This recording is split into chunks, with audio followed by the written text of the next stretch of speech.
اجمل حقیقی بالاخره به جرمنی رسید. نشر تازه ترین تصاویر اجمل حقیقی از جرمنی.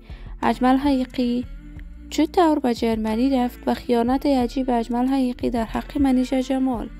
گریه و ناله منیژه جمال در کشور پاکستان به خاطر اجمل حقیقی و کارهای تازه اجمل حقیقی از کشور جرمنی. من در این ویدیو پیرامون حقایق این ماجرا خواهم پرداخت، پس در ادامه با کانال دنیا اینفو باشید.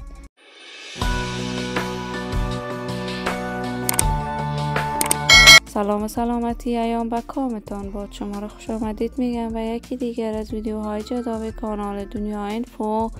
برای دوست شدن با این کانال علامت سابسکرایب را فشار دهید تا از ویدیوهای دیگر کانال دنیا اینفو هم آگاه شوید.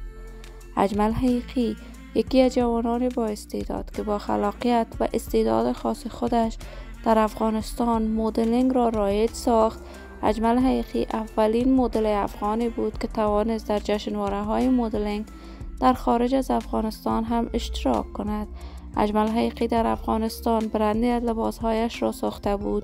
حمایت و تشویق فراوانی از طرف مردم و نظام حاکم در افغانستان میشد.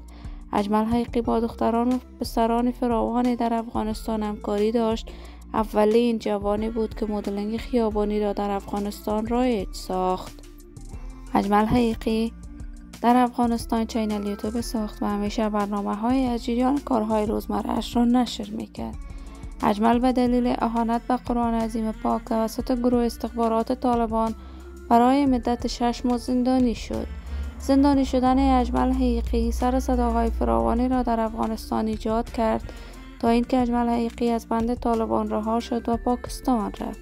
در پاکستان با دوست و همکارش منیژه جمال برنامه‌های مختلفی می‌ساخت که مورد حمایت و تشویق قرار می‌گرفت، ولی جدیداً اجمل حقیقی تمامی دوستان و همکارانش را در پاکستان تنها رها کرده است و خودش بالاخره به جرمنی رسید. امید و آرزوی اجمل حقیقی امین سفرش بوده است و قرار است در کشور آلمان هم دوباره به کارهای مدلینگش مانند قبل ادامه بدهد. من آرزوی موفقیت، خوشحالی و سعادت برای این جوان از بارگاه عزت الله عزال تمنا دارم. دوستان و عزیزانم، شما هم نظریاتتان را در بخش کامنت با من شریک بسازید. اگر تا هنوز عضو کانال دنیا اینفو نشدید، پس برای عضویت با این کانال علامت سابسکرایب را فشار دهید. صحت و سلامتی برای شما هر یک از خوبان تمنا دارم. تا درود دیگر، هر یک از شما عزیزان را به الله منان سپرده. موفق و کامیاب باشید.